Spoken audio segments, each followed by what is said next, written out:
ഈ ക്രിസ്തു എന്ന് പറഞ്ഞ ഈ യാഥാർത്ഥ്യത്തിന് വേണ്ടി ജീവിക്കാനും മരിക്കാനും തയ്യാറായ കമാൻഡോ ഓപ്പറേഷനാണ് നടക്കുന്നത്. അതിനുള്ള കമാൻഡോസിനെ തിരഞ്ഞെടുക്കുകയാണ്. അതിൻ്റെ അകത്ത് ഒന്നാമനാണ് ഈ പത്രോസ്. പത്രോസിനോട് ചോദിക്കും, who do you say that I am? ഞാൻ ആരാണെന്നാണ് നിങ്ങൾ പറയുന്നത്? നിങ്ങൾക്കറിയണമല്ലോ ഇയാൾ ആരാണെന്ന്. മറ്റുള്ളവരെന്ത് പറയണമെന്ന് പ്രശ്നമല്ല. മറ്റുള്ളവരങ്ങനെ പലതും പറയും. ക്രിസ്തു റെവല്യൂഷണറിയാണ്, മതാചാര്യനാണ്, അങ്ങനെ എന്തും വേണമെങ്കിൽ പറയാം.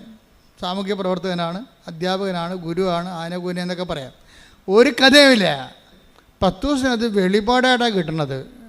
ക്രിസ്തു ആണ് നീ എന്ന് പത്രോസ് പറഞ്ഞു എന്ന് വെച്ച് കഴിഞ്ഞാൽ ലോകത്തിന് എക്കാലത്തെയുമുള്ള നിത്യതയുടെ പരിഹാരം, നിത്യത ലഭിക്കുന്നതിനുള്ള ഏക പരിഹാരമാണ് നീ.